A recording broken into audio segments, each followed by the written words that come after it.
వారిలో వాటా కల్పిస్తామని చెప్పి జనసేన పార్టీ అధ్యక్షులు శ్రీ పవన్ కళ్యాణ్ గారు తెలిపారు. దాంతో పాటు గతంలోనే మత్స్యకారులు పొట్టగొట్టే విధంగా 217 జీవోని తీసుకొచ్చిన జగన్మోహన్ రెడ్డి గారిని ఆ జీవోని నేను చింపేస్తానని చెప్పని 217 జీవోని 2 ముక్కలు చేసిన వ్యక్తి పవన్ కళ్యాణ్ గారు. అదే విధంగా మరి జగన్మోహన్ రెడ్డి గారు మీరు చెప్పారు విశాఖపట్నం వచ్చారు క్యాపిటల్ చేస్తామని చెప్పి అన్నారు. క్యాపిటల్ చేయడానికి ఏమో నాకు కోర్టులో అడ్డంకులు ఉన్నాయి, నాకు వీళ్ళంతా కూడా దుష్ట అంతా కలిసి నాకు అడ్డంకులు పెడతారని చెప్పి అన్నారు. క్యాపిటల్ రావడానికి మీకేమైనా అడ్డంకులు ఉంటాయి, కోర్టులో ఉన్నాయని చెప్పి అనుకోండి.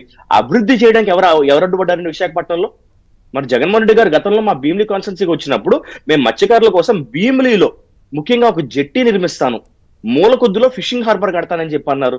అది కడతానికి ఎవరు ఆపాడు మేడం? ఏ కోర్టు ఆపింది ఆయన్ని?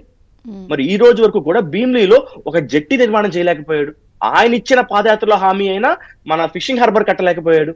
మరి ఎవరు ఆపారు జగన్మోహన్ రెడ్డి గారిని? విజన్ వైజాగ్ అని చెప్పి అంటున్నారు. విజన్ వైజాగ్ కాదు madam, Jaganmohan Reddy is the villain of Vizag. Vision Vizag కాదు ఆయనకు ఉన్నది, జగన్మోహన్ రెడ్డి గారు is the villain of Vizag. ఎందుకంటే మేము విశాఖపట్నాన్ని అభివృద్ధి చేసేస్తాను, విశాఖపట్నం అది చేస్తాను అన్నప్పుడు మీకు కేవలం రిషికొండ మీద పెట్టిన 500 కోట్ల రూపాయలు తప్ప విశాఖపట్నంలో ఆయన చేసింది ఏమీ లేదు మేడం ఇక్కడ. అది కూడా కాకుండా నిన్న జరిగిన ఈ బీసీ డిక్లరేషన్ తో జనాల్లో ఒక మార్పు వచ్చింది. స్వయంగా ఆయన క్యాబినెట్ మంత్రి సైడ్ ర్యాలీ అవుతుందా మేడం? తప్పకుండా అవుతుంది మేడం. ఎందుకంటే దీన్ని జనాల్లోకి తీసుకెళ్లాల్సిన బాధ్యత జనసేన పార్టీ నాయకులను మా మీద, అదే విధంగా టీడీపీ నాయకుల మీద ఉంది డెఫినెట్ గా. అంతేకాకుండా నిజంగా బీసీల అభివృద్ధి కోసం పాటుపడే ఏ సంఘం అయినా కూడా పార్టీలకు అతీతంగా బీసీల కోసం పాటుపడే ఏ సంఘం అయినా సరే ఈ 10 విషయాల్ని జనంలోకి తీసుకెళ్తేనే రేపొద్దున వాళ్ళకి మనుగడ ఉంటుంది, రేపొద్దున వాళ్ళకి అభివృద్ధి ఉంటుంది. అంతేకాకుండా ఆత్మగౌరవం మేడం. ఈ రోజు కేవలం పథకాలు పదవులే కాదు మేడం, ఆత్మగౌరవం ముఖ్యం. దాదాపు 300 మంది బీసీలని వాళ్ళ చావుకు కారణమైంది ప్రభుత్వం. అదే విధంగా 26,000 మంది పైచీలకు పైన అక్రమంగా కేసులు పెట్టింది చట్టం. మరి అమర్నాథ్ గౌడ్ అనే ఒక కుర్రాడు, ఒక యువకుడు వాళ్ళ అక్కని ఇబ్బంది పెట్టారని చెప్పని, ఏడిపించారని చెప్పని ప్రశ్నించినందుకు నోట్లో అతను స్కూల్ చదువుకుంటున్న పుస్తకాల్లో పేపర్లు చింపేసి నోట్లో కుక్కి తీసుకెళ్లి పెట్రోల్ పోసి కాల్ చేశారంటే ఇది ఎంత దారుణమైన పరిస్థితిలో ఉన్నామని ఒకసారి మీరు అర్థం చేసుకోండి మేడం. గంజాయి మత్తులో మా భీమిలి మేడం, నేను చెప్తున్నా కదా, భీమిలి కాన్స్టిట్యున్సీలో గడిచిన వారం రోజుల్లో 2 సార్లు పారదేశీపాలెం అనే ప్రాంతంలో ఒక కంటైనర్ నిండా గంజాయి దొరికింది. నిన్న రాత్రి భీమిలి ఆనందపురం పరిసర ప్రాంతాల్లో బోయిపాలెం జంక్షన్ లో 80 కేజీల గంజాయి దొరికింది. వారంలో రెండోసారి మేడం ఇది దొరకడం. నేను కేవలం ఒక 1 వీక్ గురించి చెప్తున్నా. ఈ విధంగా మీకు ఈ గంజాయి మత్తులో ఎవరిపైన దాడులు చేస్తున్నావు, ఎవరిని డెవలప్ చేస్తారంటే ఇవి తేవడానికా? మరి అంతే కదా మేడం, వాళ్ళు చేసుకుంటుంది. మరి ఈ గంజాయి రవాణా చేసుకోవడానికి గంజాయిని అధికారికంగా సాగు చేసేశారు.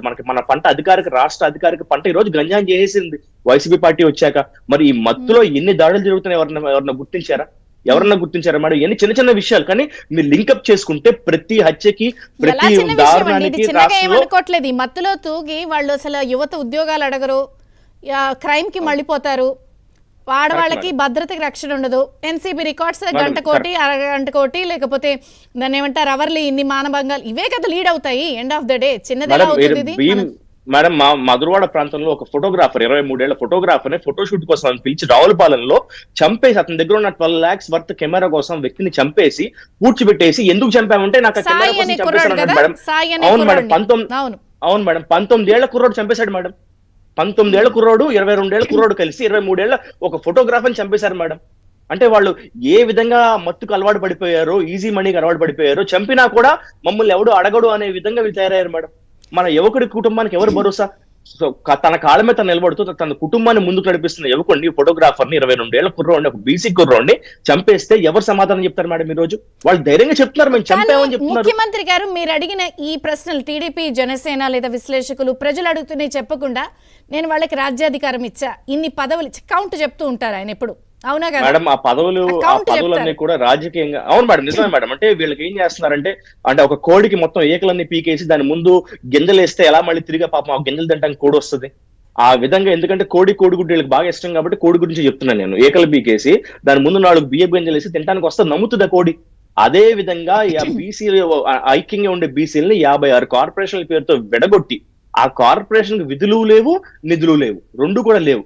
కేవలం కార్ ముందు ఒక నేమ్ ప్లేట్ కోసం, కార్ ముందు వచ్చే ఒక నేమ్ ప్లేట్ కోసం వాళ్ళు చేస్తున్నారు తప్ప అంతకు మించి వాళ్ళు బాధపడుతున్నారు. బీసీ కార్పొరేషన్ లో ఎవరైతే కార్పొరేషన్ డైరెక్టర్లుగా ఉన్నారో, కార్పొరేషన్ చైర్మన్లుగా ఉన్నారో వాళ్ళు బాధపడుతున్నారు, మేమేం చేయలేకపోతున్నాం అని చెప్పని.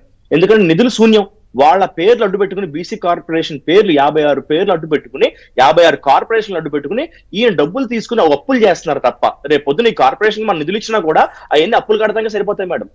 ఈ వ్యక్తి కేవలం అప్పులు చేయడానికి మాత్రం కార్పొరేషన్ పెట్టినాడు. అదే విధంగా 34% ఉండే రిజర్వేషన్ ని 24% ఎందుకు తీసేశారు మేడం? 16,800 పోస్టులు 16,000 పథగా మేము పోస్టులు ఇచ్చామని చెప్పి అంటున్నారు కదా. కానీ స్థానిక సంస్థల్లో స్థానిక ఎన్నికల్లో 16,800 పోస్టులు పోయినాయి జగన్మోహన్ రెడ్డి గారు రావడం వల్ల. మళ్ళీ దాన్ని పునరుద్ధరించి 36% మేము పెంచుతాం మేడం. ఒక డౌట్ ఏంటంటే, మీరు కూడా ఒక పిహెచ్డి స్టూడెంట్, మీరు చాలా వైడ్ గా చదువుతారు, రీసెర్చ్ చేస్తారు. టీడీపీ జనసేన